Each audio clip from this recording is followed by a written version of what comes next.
चौथा अध्याय। इंद्रादि देवताओं द्वारा देवी की स्तुति करना। महर्षि मेघा बोले, देवी ने जब पराक्रमी दुरात्मा महिषासुर को मार गिराया और असुरों की सेना को मार दिया, तब इंद्रादि समस्त देवता अपने सिर तथा शरीर को झुकाकर भगवती की स्तुति करने लगे। जिस देवी ने अपनी शक्ति से यह जगत व्याप्त किया है और जो संपूर्ण देवताओं तथा महर्षियों की पूजनीय है, उस अंबिका को हम भक्तिपूर्वक नमस्कार करते हैं।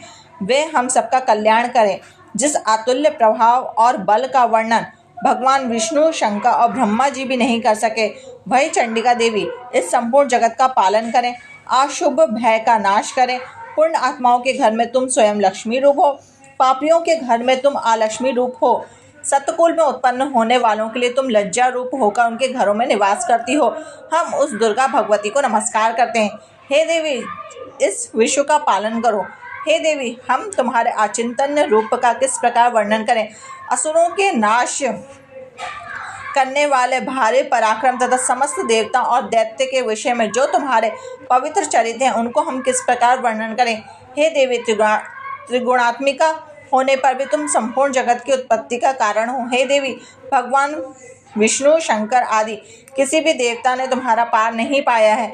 तुम सबकी आश्रय हो और ये संपूर्ण जगत तुम्हारा ही अंश रूप है, क्योंकि तुम सबकी आदिभूत प्रकृति हो। हे देवी, तुम्हारे जिस नाम के उच्चारण से संपूर्ण यज्ञों में सब देवता तृप्ति लाभ करते हैं, वे स्वाहा तुम ही हो। इसके अतिरिक्त तुम पितरों की तृप्ति का कारण हो, इसलिए सब आपको स्वधा कहते हैं। हे देवी, वह विद्या जो मोक्ष देने वाली है, जो अचिंतन्य महाज्ञान स्वरूपा है, तत्वों के सार को वश में करने वाले, संपूर्ण दोषों को दूर करने वाले, मोक्ष की इच्छा रखने वाले मुनिजन जिसका अभ्यास करते हैं, वह तुम ही हो। तुम वाणी रूप हो, तुम दोष रहित हो। त्रग और यजुर्वेद की उद्गति और सुंदर पदों के पाठ वाले सामवेद की आशय रूप तुम भगवती हो। इस विश्व की उत्पत्ति एवं पालन के लिए तुम वार्ता के रूप में प्रकट हुई हो। तुम संपूर्ण संसार की पीड़ा को हरने वाली हो। हे देवी, जिससे सारे शास्त्रों को जाना जाता है, वे मेघा शक्ति तुम ही हो। दुर्गम भवसागर को पार करने वाली नौका भी तुम ही हो। लक्ष्मी रूप से भगवान विष्णु के हृदय में निवास करने वाली और भगवान महादेव द्वारा सम्मानित गौरी भी तुम ही हो। मंद मुस्कान वाले निर्मल पूर्णचंद विम के समान उत्तम सुवर्ण की मनोहर की कांति से कामनीय तुम्हारे मुख को देखकर भी महिषासुर क्रोध में भर गया। ये बड़े आश्चर्य की बात है। और हे देवी, तुम्हारा यही मुख जब क्रोध में भर गया तो उदय काल की चंद्रमा की भांति लाल हो गया और तनिहीन भोहों के कारण विकराल रूप हो गया। उसे देखकर भी महिषासुर के शीघ्र प्राण नहीं निकले।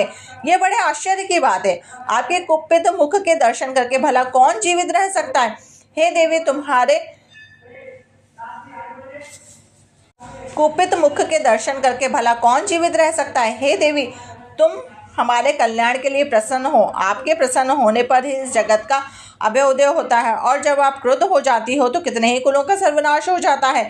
ये हमने अभी अभी जाना है कि जब तुमने महिषासुर की बहुत बड़ी सेना को देखते ही देखते मार दिया। और हे देवी, सदा अभ्युदय प्रताप देने वाली तुम जिस पर प्रसन्न हो जाती हो, वही देश सम्मानित होता है। उसके पास धन और यश की वृद्धि होती है। उनका धर्म कभी शिथिल नहीं होता है और उनके यहाँ अधिक पुत्र पुत्रियां और नौकर होते हैं। हे देवी, तुम्हारी कृपा से ही धर्मात्मा पुरुष प्रतिदिन श्रद्धापूर्वक यज्ञ करता है और धर्मानुकूल आचरण करता है और इसके प्रभाव से स्वर्गलोक में जाता है, क्योंकि तुम तीनों लोकों में मनवांछित फल देने वाली हो।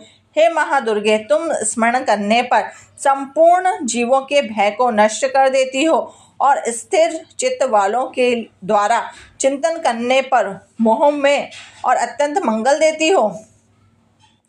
हे दरिद्र दुख नाशनी देवी, तुम्हारे सिवा दूसरा कौन है। तुम्हारा चित्त सदा दूसरों के उपकार में लगा रहता है। हे देवी, तुम शत्रुओं को इसलिए मारती हो कि उनके मरने से दूसरों को सुख मिलता है, चाहे वे नरक में जाने के लिए चिरकाल तक पाप करते रहें, किंतु तुम्हारे साथ युद्ध करके सीधे स्वर्ग को ही जाएं, इसलिए तुम उनका वध करती हो। हे देवी, क्या तुम दृष्टिपात्र मात्र से ही समस्त असुरों को भस्म नहीं कर सकती हो। अवश्य ही कर सकती हो, किंतु तुम्हारा शत्रुओं को शस्त्रों के द्वारा मारना इसलिए है कि शस्त्रों के द्वारा मरकर वह स्वर्ग को जावें। इस तरह देवी, उन शत्रुओं के प्रति तुम्हारा विचार उत्तम है। हे देवी, तुम उग्र खड़ग की चमक से और त्रिशूल की नोक की कांति की किरणों से उन असुरों की आंखें फूटी नहीं गई। उसका कारण यह था कि वे किरणों से शोभायमान तुम्हारे चंद्रमा के समान आनंद प्रदान करने वाले सुंदर मुख को देख रहे थे। हे देवी, तुम्हारा शील बुरे वृत्तांत को दूर करने वाला और सबसे अधिक तुम्हारा रूप जो ना तो कभी चिंतन में आ सकता है और ना किसी की दूसरे से इसकी तुलना की जा सकती है। तुम्हारा बल व पराक्रम शत्रुओं का नाश करने वाला है। इस तरह तुमने शत्रुओं पर भी दया प्रकट करी है। हे देवी, तुम्हारे बल की किस साथ बराबरी की जा सकती है तथा शत्रुओं को भय देने वाला है इतना सुंदर रूप भी और किसका है। हृदय में कृपा, युद्ध में निष्ठुरता, यह दोनों बातें तीनों लोकों में केवल तुम में ही देखने को आई हैं। हे माता, युद्ध भूमि में शत्रुओं को मारकर उन्हें स्वर्ग पहुंचाया है। इस तरह तीनों लोगों की भी तुमने रक्षा की है।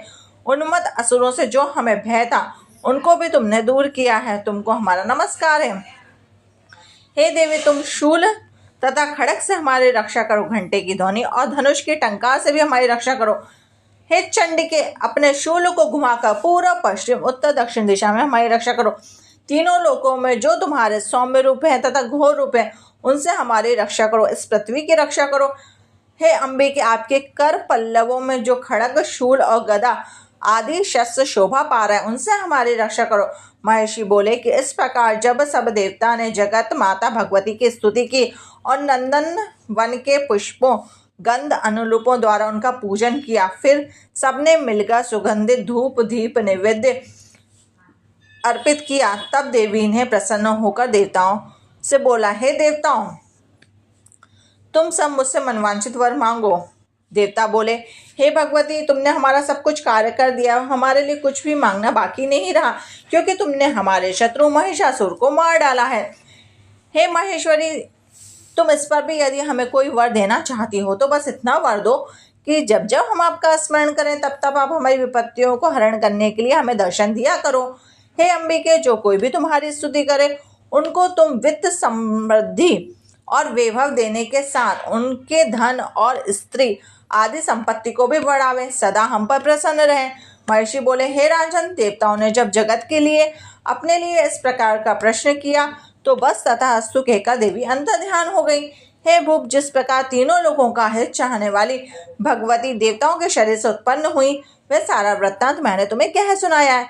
इसके पश्चात दुष्ट असुरों तथा शुंभ निशुंभ का वध करने और सब लोगों की रक्षा करने के लिए जिस प्रकार गौरी देवी के शरीर से उत्पन्न हुई, वह वृत्तांत मैं यथापूर्वक वर्णन करता हूँ। चतुर्थ अध्याय। चौथा अध्याय। इंद्रादि देवताओं द्वारा देवी की स्तुति करना। महर्षि मेघा बोले, देवी ने जब पराक्रमी दुरात्मा